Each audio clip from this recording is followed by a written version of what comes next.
इस वीडियो में हम लोग बिहार बोर्ड क्लास 8 प्रश्नावली 5.1 का क्वेश्चन नंबर 12 देखेंगे इस वीडियो में।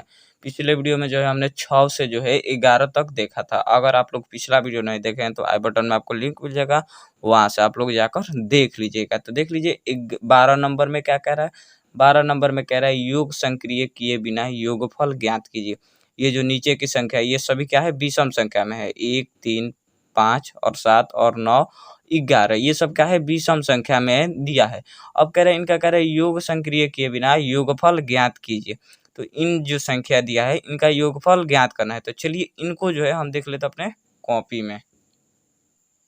तो यहाँ पर देख लीजिए अध्याय 5 प्रश्नावली 5.1 और क्लास है 8। इसमें देख लीजिए क्वेश्चन नंबर 12 में कह रहा है योग संक्रिय किए बिना योगफल ज्ञात कीजिए। ये जो नीचे संख्या दिया है इनका योग संक्रिय किए बिना जो है योगफल ज्ञात करना है। तो देख लीजिए इन प्रश्नों को जो है हल करने से पहले जो है हम उदाहरण के माध्यम से जो है आपके बुक में दिया है उसको जो है समझा देते हैं, उसको आप लोग को समझ में आ जाएगा। तो ये आप लोग को और अच्छा से समझ में आ जाएगा और ये आप लोग अच्छा से बना लीजिए। तो चलिए उसको पहले हम देख लेते हैं, इसके बाद इसको समझते हैं। तो इसमें देख लीजिए क्या कह रहे हैं, निम्न पर विचार कीजिए।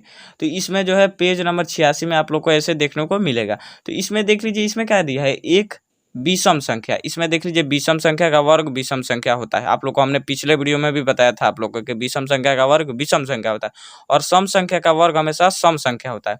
तो देख लीजिए इसमें कह रहे हैं एक विषम संख्या, एक का हमेशा वर्ग क्या होगा, एक होगा। और देख लीजिए इसमें कह रहा है 1 + में 2, इसमें जो है इसमें दिया है, मतलब जो है इसमें खाली सिर्फ जो है विषम संख्या दिया है। ये सब क्या है, विषम संख्या है। 1 और 3 ये इनको जब जोड़ा है 3 और 1 को जोड़ा है तो 4, और 4 का वर्ग का किस संख्या का 4 का वर्गमूल क्या होता है, 2 का स्क्वायर जो है हमारा 4 होता है। तो इसमें 4 बराबर क्या होगा, 2 का स्क्वायर दे दिया है।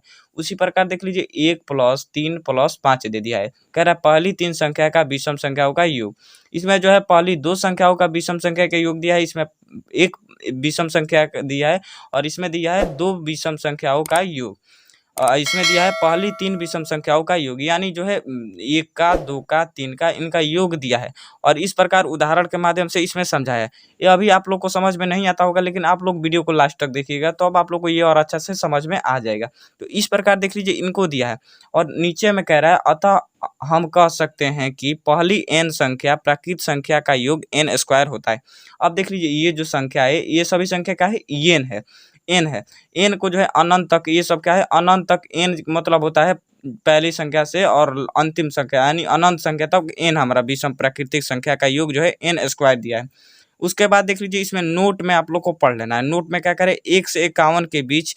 इसमें देख लीजिए प्रश्न संख्या जो है 2 में 12 नंबर का दूसरा नंबर में देखिएगा तो इसी प्रकार आप लोग को दिया था बुक में।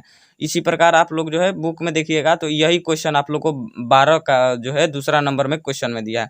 तो इसमें देख लीजिए कह रहा है नोट में आप लोग को पढ़ लेना है। पहले हम इस प्रश्न को पढ़ लेते हैं। कह रहा है 1 से 51 तक की विषम संख्या का योगफल ज्ञात करें। अब देखिए इसमें कह रहा है 1 से 51 तक की विषम संख्या का योगफल ज्ञात करें। तो इसमें देख लीजिए आप लोग जो है 1 से 51 तक का ज्ञात करना है। तो आप लोग ऐसे ज्ञात कीजिएगा तो समय ज़्यादा लग जाएगा। जब एक से जब 51 के बीच में विषम संख्या ज्ञात कीजिए तो इसमें समय लग जाएगा। 1 से जोड़िएगा 1, 3, 5, 7, 8, 9, 7, 9, 11 ऐसे जोड़िएगा तो इसमें ज़्यादा समय लगेगा। तो देख लीजिए इसमें जो है इसका जो है सूत्र होता है, सूत्र के अनुसार चलेंगे। तो पहले इस नोट्स को पढ़ लेते हैं तब आप लोग को और अच्छा से समझाते हैं।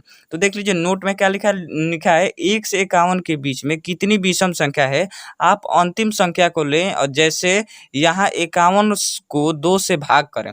इस प्रकार देख लीजिए इसमें जो है ये जो है इसमें आप लोग को याद रखना है कि ये जो संख्या अंतिम में दिया है इसमें देख लीजिए क्या कह रहा है 1 से 51 के बीच में कितनी विषम संख्या है, आप अंतिम संख्या, ये जो लास्ट वाली संख्या है, ये लास्ट वाली 51, इसको क्या करना है, इसको जो है 2 से विभाजित। यहाँ देख लीजिए इसको इसमें कह रहा है जैसे यहाँ 51 को 2 से भाग दें। ये जो लास्ट वाली संख्या है इसको 51, ये जो लास्ट वाली संख्या है इसको 2 से विभाजित करना है। तो इसमें 51 दिया है तो 51 का पहले 2 से विभाजित करेंगे यानी 2 से भाग लगाएंगे। तो इसमें 2 से भाग लगाएंगे तो 25 आएगा। 2 से भाग लगाएंगे, देख लीजिए भाग हम लगाकर आप लोग को दिखा दे रहे हैं। लगाना है तो कैसे भाग लगाएंगे, तो इसमें देख लीजिए 2 से भाग कितना लगाना है, 51 से लगाना है। 2 को जो है 51 से भाग लगाना है। तो इसमें क्या करेंगे, 2 को जो है इसको विभाजित करेंगे तो 2 दूनी के 4 हो जाएगा, सॉरी यहाँ लिखेंगे 4, और इसमें 2 में से जब 4 को माइनस करेंगे तो बचेगा 1, और 1 1 ये जो है 1 उतर जाएगा, तो 2 पचे कितना हो जाएगा, 2 पचे हमारा हो जाएगा 10, और 1 बचेगा, और 1 1 क्या कट जाएगा, कट जाएगा। तो इसमें देख लीजिए भागफल, ये होता है हमारा भागफल, ये जो है ये हमारा भागफल होता है, और ये जो है एक जो है हमारा शेषफल है, शेषफल, ये आप लोग को याद रखना है। ये जो ये हमारा होता है भागफल, ये जो प्राप्त होता है तो ये हमारा होता है शेषफल। तो इसमें देख लीजिए क्या कह रहा है, इसमें कह रहा है ये जो है 25, इसमें देख लीजिए इसमें 25 क्या होगा, भागफल प्राप्त हुआ, तो इसमें कह रहा है 25 पूरा को प्लस 1 से शेषफल जोड़ें। तो ये जो है ये 25 प्राप्त हुआ है, इसको जो है जो जो इसमें भागफल प्राप्त हुआ है और जो इसमें शेषफल प्राप्त हुआ है उसको जोड़ लेना है। यहाँ देख लीजिए इसमें इसमें नोट में बताया गया है कि इसमें जो प्राप्त हुआ है भागफल उसको, और प्लस में जो शेषफल प्राप्त हुआ है, तो इसमें भागफल 25 प्राप्त हुआ है और शेषफल कितना प्राप्त हुआ है, 1 शेषफल प्राप्त हुआ है। तो इसी में दिया है 25 पूरा को 1 से, इसमें 1 को जब जोड़ेंगे तो अतः कितना हो जाएगा, 26 विषम संख्या हो जाएगी। तो इसमें आप लोग को याद रखना है कि विषम संख्या जो है किसी भी संख्या का बीच का विषम संख्या याद बीच के विषम संख्या ज्ञात करें। तो इसमें अगर जो है 51 दिया है तो इसका बीच की संख्या कैसे ज्ञात करेंगे, तो इसको जो है 51 को पहले 2 से विभाजित करेंगे, यानी भाग लगाएंगे, और जो शेषफल आएगा और भागफल आएगा उनको जोड़ेंगे तो जो संख्या प्राप्त होगा, तो इसमें जब जोड़ें 25 और 1 को जोड़ेंगे, यहाँ देख लीजिए 25 और प्लस में 1 को जोड़ेंगे तो कितना हो जाएगा, 26 हो जाएगा। तो इसी प्रकार देख लीजिए इसमें भी उदाहरण के माध्यम से चल रहा है, अतः 26 विषम संख्या है। उसके बाद देख लीजिए इतना समझ गए, उसके बाद देख लीजिए क्या कह रहा है, उसके बाद ऊपर में थोड़ा कर लेते हैं। इसमें कह रहा है यहाँ देखिए n बराबर दिया है, देख लीजिए इसमें n बराबर 26, यानी जो है n का मतलब होता है, n का मतलब इसमें समझाया है कि n मतलब विषम संख्या, n कितना हो गया, यहाँ देख लीजिए, अतः विषम संख्या कितना है, विषम संख्या 26, n बराबर कितना हो गया, 26, यानी विषम संख्या कितना हो गया, 26 हो गया। उसके बाद कह रहा है अतः एक से लगातार विषम संख्याओं के n पदों का योगफल n स्क्वायर होता है। n पदों का योगफल बराबर क्या होता है, n स्क्वायर होता है। आप लोग को इतना जो है याद रखना है कि n पदों का योगफल बराबर n स्क्वायर होता है। यानी आप कह सकते हैं कि ये जो ये जो n प्राप्त हुआ है 26, तो इनका योगफल क्या है, इसमें क्या कह रहा था, इसमें देख लीजिए इसमें क्या कह रहा था, इसमें कह रहा था कि विषम संख्याओं का योगफल ज्ञात करें। तो इसमें भी क्या करना है, इसमें कह रहा है n पदों का ये जो प्राप्त हुआ है इसका योगफल क्या होता है, n स्क्वायर होता है। तो इसका योगफल क्या हो जाएगा, ये जो n होता है n बराबर हमारा हो जाएगा n का स्क्वायर, n का योगफल हमारा कितना हो जाएगा, n का स्क्वायर हो जाएगा। यानी कह सकते हैं कि इनका जो ये तो हमारा विषम संख्या हो गया, 1 से जो है और 51 के बीच कितनी संख्या है, विषम 26 संख्या है, और इसका कह रहा है योगफल भी ज्ञात करें, योगफल भी ज्ञात करना है। तो इसका क्या करेंगे, n हमारा देखिए n पदों की योगफल क्या होता है, n स्क्वायर होता है। तो n क्या है हमारा 26 है, तो 26 का स्क्वायर करेंगे तो 676 हो जाएगा। तो इस प्रकार आप लोग को ये समझ में आ गया होगा। अब हम चलिए प्रश्न को हल करते हैं। तो चलिए हम देख लेते अपने कॉपी। तो अब देख लीजिए हम प्रश्न के अनुसार चलते हैं। प्रश्न के अनुसार कैसे चलेंगे, इसमें भी कह रहा है योग संक्रिय किए बिना योगफल ज्ञात कीजिए। तो इसके पहले हम जो है आप लोग को उदाहरण के माध्यम से समझाया था। तो देख लीजिए इसमें जो है इसमें दिया है, तो इसमें देख लीजिए विषम संख्या कितना है, विषम संख्या जोड़िएगा तो इसमें देख लीजिए 1 2 3 4 5 और 6, इसमें विषम संख्या कितना है, 6 है। तो इसमें देख लीजिए कितना कुल विषम संख्या कितना है, 6 है। तो n बराबर कितना हो जाएगा, 6 हो जाएगा। तो इन पदों का योगफल, इसका योगफल भी ज्ञात करना है कि इनका जोड़ेंगे तो कितना होगा, वो भी हमें ज्ञात करना है। तो n पदों का योगफल बराबर क्या होता है, n पद पहले हम लिख लेते हैं, यहाँ लिखेंगे n पदों का योगफल बराबर होता है n स्क्वायर। आप लोग को पता होगा कि n पदों का योगफल बराबर n स्क्वायर होता है, हमने आप लोग को बताया था अभी। तो देख लीजिए इसमें जो है n बराबर क्या है, 6 है। तो n क्या है, इसके बीच की संख्या है, n इनका जो है कितना विषम संख्या है वो हमारा n हो जाएगा, और इनका योगफल करेंगे तो n स्क्वायर होता है। तो 6 का स्क्वायर करेंगे तो कितना हो जाएगा, 6 का स्क्वायर करेंगे तो हमारा हो जाएगा 36। तो ये क्या हो गया, इसका पहला का आंसर हो गया 36। अब देख लीजिए दूसरा में जो है इस प्रकार नहीं दिया है, दूसरा में क्या दिया है, 1 3 5 और 5 के बाद जो है 51 दे दिया है, यानी लास्ट में दे दिया है 51। तो इसमें कैसे ज्ञात करेंगे इनका, तो पहले हमें तो इसमें पता नहीं है कि इसके बीच में कितने जो है विषम संख्या है। तो इसको कैसे ज्ञात करेंगे, तो हमने आप लोग को बताया था अभी। तो देख लीजिए कैसे इसको ज्ञात करेंगे, तो इसमें देख लीजिए 51 है, कितना है, 51 है। तो पहले हमने आप लोग को बताया था कि जो ये जो लास्ट अंतिम वाली संख्या है इसको 2 से विभाजित करेंगे, 2 से क्या करेंगे, विभाजित करेंगे, यानी भाग लगाएंगे। तो 2 से जब 51 में भाग लगाएंगे तो क्या आ जाएगा, तो 2 दूनी के कितना हो जाएगा, 4 हो जाएगा। और 5 में से 4 को माइनस करेंगे तो 1 होगा और 1 उतर जाएगा, तो 2 बचे कितना हो जाएगा 10 हो जाएगा, 10 हो जाएगा और 1 1 कट गया और 1 क्या हो गया, ये हमारा शेषफल हो जाता है, ये हमेशा शेषफल होता है। और ये जो है ये हमारा क्या होता है, भागफल होता है, भागफल, भागफल होता है।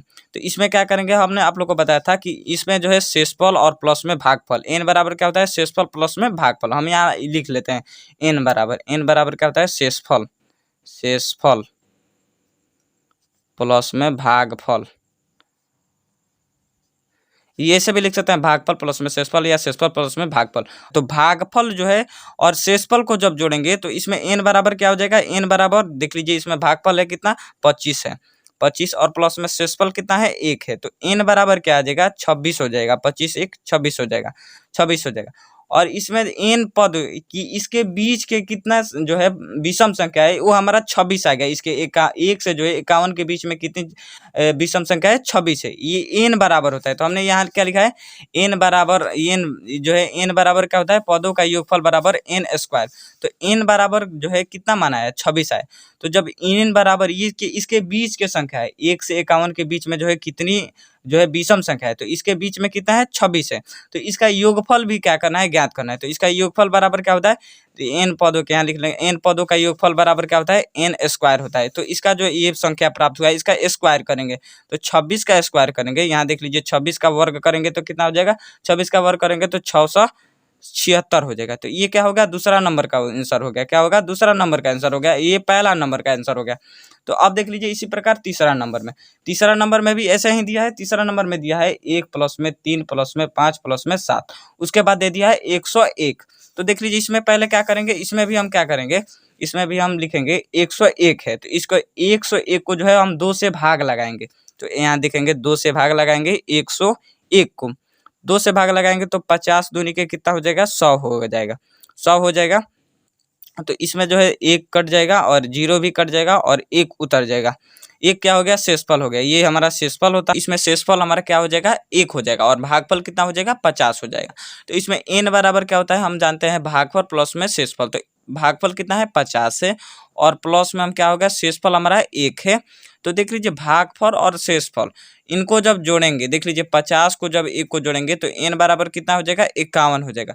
तो एन हमने यहाँ देख लीजिए, हमने आप लोग को बताया था एन पदों के योगफल, एन पदों, ये जो है एन हुआ है, एन जो होता है ये हमारा पदों की संख्या होता है, इसके बीच में जो है 1 से और 110 के बीच में कितनी जो है इसमें विषम संख्या है, उसके मतलब एन बराबर 51, इसके बीच में जो है 1 से और 1, इसमें जो है 1 से और 110 के बीच में कितनी जो है विषम संख्या है, तो इसमें 51 विषम संख्या है, एन बराबर, इसका मतलब इसके बीच में कितना विषम संख्या है 51 है। तो इसमें देख लीजिए इसमें कह रहे योगफल भी ज्ञात करना है, तो एन पदों का योगफल बराबर एन स्क्वायर होता है, आप लोग को याद रखना है कि एन पदों का योगफल बराबर एन स्क्वायर। तो ये जो है हम देखिए एन बराबर क्या होता है, एन पदों का योगफल बराबर इसका स्क्वायर, यानी देख लेंगे इसका स्क्वायर बराबर इसका, जब 51 का स्क्वायर करेंगे तो कैसे स्क्वायर करेंगे, तो 51 का स्क्वायर कितना हो जाएगा 2601 हो जाएगा, ये जो है 51 का स्क्वायर, इसके मतलब जो है इनका जो ये जो है इसके बीच के कितनी इसके बीच के कितना इसके बीच में जो है कितना विषम संख्या है, ये कितना हो जाएगा, इसके बीच में जो है विषम संख्या हमारा हो जाएगा 51 और इसका विषम संख्या योगफल जब कीजिएगा तो इसका हो जाएगा 201। तो इस प्रकार जो है 3 नंबर समझिएगा। अब देख लीजिए 4 नंबर में दिया है 7 प्लस में 9 प्लस में 11 प्लस में 13 और जो है 21 दे दिया है। और इसमें देख लीजिए इसको ऐसे भी लिख सकते हैं, इसमें भी लिख सकते हैं 1 प्लस में 3 प्लस में 5 प्लस में 7 प्लस में 9 प्लस में 11 प्लस में 13 और ऐसे भी लिख सकते हैं 21, इसको ऐसे भी लिख सकते हैं, इससे कोई दिक्कत नहीं है, और ऐसे भी रहने देंगे, इसके कोई दिक्कत नहीं है, इसको ऐसे भी लिख सकते हैं। तो देख लीजिए इनको क्या करेंगे, इसमें देख लीजिए इसमें दिया है 21, ये जो है तो क्या करेंगे इनको क्या, इसको ऐसे भी लिख सकते हैं, इसके बाद क्या करेंगे, ये जो 21 है इसको 2 से विभाजित करेंगे, 2 से भाग लगाएंगे 21 को, तो 2 से भाग लगाएंगे तो 10 दूनी का हमारा हो जाएगा 20 और इसको काटेंगे तो 2 2 कट जाएगा और बचेगा 1। तो इसमें भागफल कितना हो जाएगा 10 और शेषफल हो जाएगा 1। तो क्या करेंगे इसमें जो है एन बराबर होता है इसका भागफल प्लस में शेषफल, तो 10 1 11 हो जाएगा, 10 प्लस में 1 बराबर एन बराबर कितना हो जाएगा 11। तो देख लीजिए हमने आप लोग को बताया था एन पदों का योगफल, इनका जो है एन ये पद है, यानी जो कह सकते हैं कि 1 से 21 के बीच में कितनी जो है विषम संख्या है, तो विषम संख्या कितना है 11 है, एक से जो है 21 के बीच में 11 विषम संख्या है, तो इसका जो है इसका योग कितना हो जाएगा, योगफल भी ज्ञात करना है। तो एन देख लीजिए, इसमें है एन पदों का योगफल बराबर एन स्क्वायर। तो ये जो प्राप्त हुआ है इसका स्क्वायर करेंगे, 11 का स्क्वायर करेंगे तो कितना हो जाएगा, 121 हो जाएगा। तो इसमें आप लोग को जो है इस प्रकार आंसर नहीं दिया है, तो इसमें कह रहा है 7 से जो है 21 के बीच में ज्ञात करना है, यानी 7, 9, 11 और 13 इस प्रकार दिया था आपके क्वेश्चन में, और हमने ऐसे लिख दिया है। तो इस प्रकार जो है 121 आंसर होगा, लेकिन इसका जो है आंसर ज्ञात कीजिएगा। तो इसमें जो है इसका देख लीजिए, 1 और 3 को जोड़ेंगे तो कितना हो जाएगा 4, और 4 और 5 को जोड़ेंगे तो कितना हो जाएगा 9 हो जाएगा। तो इसमें जो है ये जो प्राप्त हुआ है 121, तो 121 में जब 9 को माइनस करेंगे, 9 का माइनस करेंगे तो कितना हो जाएगा, ये जो है 11 हो जाएगा। इसमें से हासिल लेंगे तो 11 हो जाएगा, 11 में से 9 गया 2 हो जाएगा, और ये बचेगा 1 और ये 1। तो एन बराबर कितना हो जाएगा, एन बराबर हमारा हो जाएगा 112। तो इसमें जो है इनका जो है इसका माइनस करेंगे, इनका योग जब करेंगे, देख लीजिए 2, 1 और 3 को जोड़ेंगे तो 4, और 4, 5 को जोड़ेंगे तो हमारा हो जाएगा 9। तो इसमें जो है ये जो प्राप्त हुआ है 121, इसमें माइनस कर देंगे 9। क्यों माइनस करेंगे, क्योंकि इसमें 7 से 21 के बीच में विषम संख्या पूछ रहा था, विषम संख्या का योग। तो इस 7 से 21 के बीच में विषम संख्या का विषम संख्या का योग कितना हो जाएगा, विषम संख्या का योग हो जाएगा 112। तो ये क्या हो गया, ये हमारा क्वेश्चन नंबर 12 का आंसर हो गया। अब हम देख लेते हैं 13 का। तो देख लीजिए 13 नंबर में क्या कह रहा है, 13 नंबर में कह रहा है निम्नलिखित संख्याओं के वर्गों के इकाई अंक क्या होंगे। ये जो नीचे की संख्या दिया है, इन संख्याओं के वर्गों का इकाई अंक क्या होंगे। तो देख लीजिए, इनको सबसे पहले समझने के लिए जो है इनको पहले आप लोग को समझ लेना है। देख लीजिए, 1 का स्क्वायर होता है 1, और 1, 2 का स्क्वायर, 3 का स्क्वायर, इस प्रकार 1 से जो है 10 तक हमने वर्गों का संख्या लिखा है। तो इसमें देख लीजिए 1 को जो है हमने 9 का वर्गों के, 1 का स्क्वायर को जो है हमने 9 के स्क्वायर को मिला है, 2 का वर्गों का जो है हमने 8 के वर्गों से मिला है, और 3 का वर्गों का योग जो है 7 से मिला है। इसके इकाई अंक 9 है, इसके भी इकाई अंक 9 है, इसका इकाई अंक 4 है, इसका भी इकाई अंक 4 है। तो इसमें देख लीजिए, इसमें क्या कह रहा है, इसमें कह रहा है निम्नलिखित संख्याओं का इकाई वर्गों का इकाई अंक क्या होंगे। तो इसमें पहला में हमारा है 25, 25 का इकाई अंक क्या है 5 है। तो इसमें देख लीजिए, इसमें 5 का जो है 5 का वर्ग क्या होगा, इसमें 5 का वर्ग हमारा होगा 25। तो इसमें भी इकाई अंक क्या है, इसका जो है इकाई अंक हमारा 5 है। तो यहाँ पे लिखेंगे हम 5। उसके बाद देख लीजिए, उसके बाद क्या है, उसके बाद हमारा है 4। तो इसमें देख लीजिए 4 क्या है, 4 है हमारा है इस यहाँ। तो 4 का इसका वर्गों का क्या है 6 है। तो इसमें 4 का वर्ग करेंगे तो 6 आएगा। तो इसका भी इकाई अंक 6 है, और 6 का भी स्क्वायर करेंगे तो 6 है, इसका भी इकाई अंक 6 है। तो यहाँ लिखेंगे 4 का स्क्वायर क्या करेंगे, 4 का वर्ग करेंगे तो उसका इकाई अंक क्या होगा, हमेशा हमारा क्या होगा 6 आएगा। इसी प्रकार देख लीजिए 2 क्या है, इसमें 2 का स्क्वायर करेंगे तो 4 आएगा, और इसमें भी जब देख लीजिए, इसमें जब 8 का स्क्वायर करेंगे तो 4 आएगा। तो इसमें क्या हो जाए, इकाई अंक हमारे साथ 4 होगा। उसके बाद देख लीजिए 9, इसमें देखिएगा तो 3 का भी स्क्वायर कीजिएगा तो 9 आएगा, और इसमें देख लीजिए 7 का भी स्क्वायर कीजिएगा तो इसका इकाई अंक लिखना है। यानी इसमें जो देखना है, इसका देख लीजिए, आप लोग को याद रखना है कि ये जो संख्या है, इसका इसमें देखना है कि वर्ग इसका क्या होगा। तो 9 का वर्ग किसमें संख्या है, किन संख्या का वर्ग जो है 9 है। तो 3 का वर्ग क्या है 9 है। तो इसका इकाई अंक देखना है, तो 7 का भी वर्ग क्या है 9 है। तो इसमें भी लिखेंगे 9।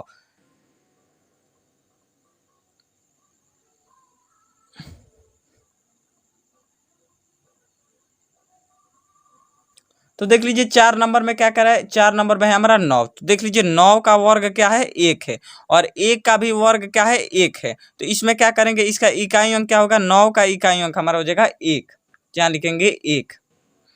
उसी प्रकार देख लीजिए, इसमें दिया है हमारा क्या दिया है, इसमें दिया है 7। तो इसमें देखना है 7 का वर्ग करेंगे तो 9 आ जाएगा, और 3 का भी वर्ग करेंगे तो हमारा 9 आ जाएगा इसका। तो इसका इकाई अंक क्या होगा, तो 7 का वर्ग करेंगे तो इसका इकाई अंक 9 आएगा। तो यहाँ लिखेंगे 9 लिखेंगे। उसकी प्रकार देख लीजिए 7। तो इसमें भी क्या हो जाएगा, 7 का भी वर्ग करेंगे तो हमेशा 9 आएगा। इसमें जैसा है उसमें भी 9 लिख लेंगे। वो आप देख लीजिए, इसमें 8 दिया है, तो इसमें 8 का वर्ग करेंगे, 8 का वर्ग करेंगे तो इसका इकाई अंक क्या हो जाएगा 4 हो जाएगा। तो यहाँ लिखेंगे 4 लिख लेंगे। अब देख लीजिए उसी प्रकार देख लीजिए 0। तो इसमें 0 है, तो 0 का स्क्वायर करेंगे तो हमेशा क्या हो जाएगा, 0 का वर्ग करेंगे तो हमेशा क्या आ जाएगा, तो 0 का वर्ग करेंगे तो हमेशा क्या आएगा, इसका इकाई 0 होगा। उसी प्रकार देख लीजिए इसमें 6 है, तो 6 का वर्ग करेंगे, इसमें 6 कहाँ है, तो यहाँ पे हमारा 6 है। तो 6 का इकाई अंक क्या हो जाएगा, 6 का इकाई अंक हमारा हो जाएगा, 6 का वर्ग करेंगे तो इसका आएगा 36 और 36 का इकाई अंक 6 है, तो इसमें लिखेंगे 6, यहाँ लिख लेंगे ऐसे। तो ये जो है क्या हो गया, 13 नंबर का आंसर हो गया। अब हम देख लेते हैं 14 नंबर। तो देख लीजिए 14 नंबर में क्या कह रहा है, 14 नंबर में कह रहा है निम्नलिखित संख्याओं से स्पष्ट रूप से पूर्ण वर्ग संख्या नहीं है, इसका कारण दीजिए। ये जो है पूर्ण वर्ग है या पूर्ण वर्ग नहीं है, इसका कारण देना है। तो हमने आप लोग को क्या बताया था, तो इसमें देख लीजिए ये सब क्या है, ये पूर्ण वर्ग नहीं है, ये जो भी संख्या है ये सब पूर्ण वर्ग नहीं है। तो इसका कारण क्या होता है, हमने आप लोग को बताया था। इसमें देख लीजिए फिर हम आप लोग को लिखकर समझाते हैं। हमने आप लोग को बताया था कि नोट में देख लीजिए, नोट में हमने बताया था कि 2, 3, 7 और 8 और विषम संख्या में 0 होता है, यानी विषम संख्या में 0 होता है तो वह कभी भी पूर्ण वर्ग नहीं होता है। तो ऐसे जब एज कंडीशन होता है तो ये पूर्ण वर्ग नहीं होता है, ये पूर्ण वर्ग नहीं होता है, नहीं होता है। ये ऐसा जब कंडीशन होता है तो पूर्ण वर्ग नहीं होता है। तो देख लीजिए इसमें जो है 2, 3, 7, 8 और विषम संख्या में 0 होता है तो ये पूर्ण वर्ग नहीं होता है, इसका कंडीशन है। तो इसमें जो है आप लोग को कह रहा है कि स्पष्ट रूप से बताना है कि ये पूर्ण वर्ग क्यों नहीं है, कारण दीजिए, इसका कारण हमें बताना है। तो इसमें जो है देख लीजिए इसका जो है इसका इकाई अंक 2 रहता है तो ये पूर्ण वर्ग नहीं होता है, इसका भी इकाई अंक 7 है तो इसमें भी 7 है तो ये पूर्ण वर्ग नहीं है। तो इसको कंडीशन को बताने के लिए आप लोग को बताना है कि 2, 3, 7, 8 और विषम संख्या में जब 0 होता है तो वे कभी पूर्ण वर्ग संख्या नहीं होता है। आप लोग को ये याद रखना है। तो ये आप लोग को कंडीशन बताना है, ये सभी क्या है, ये पूर्ण वर्ग संख्या नहीं है, क्योंकि इसके इकाई अंक किसी का 2 है, किसी का 7 है, किसी का 2 है, किसी का विषम संख्या 0 है और किसी का 8 है, किसी का 7 है, किसी का 0 है। तो ये सब जब ये सब कंडीशन होता है तो ये पूर्ण वर्ग संख्या नहीं होता है। तो आप लोग समझ गए होंगे। आप लोग को पिछले वीडियो में भी बहुत सारा बताया गया कि पूर्ण वर्ग के कारण क्या होता है। तो आप लोग जो है इस प्रकार जो है क्वेश्चन नंबर 14 को समझ गए होंगे। नेक्स्ट वीडियो में हम प्रश्नावली 5.2 देखेंगे। तब तक के लिए गुड बाय।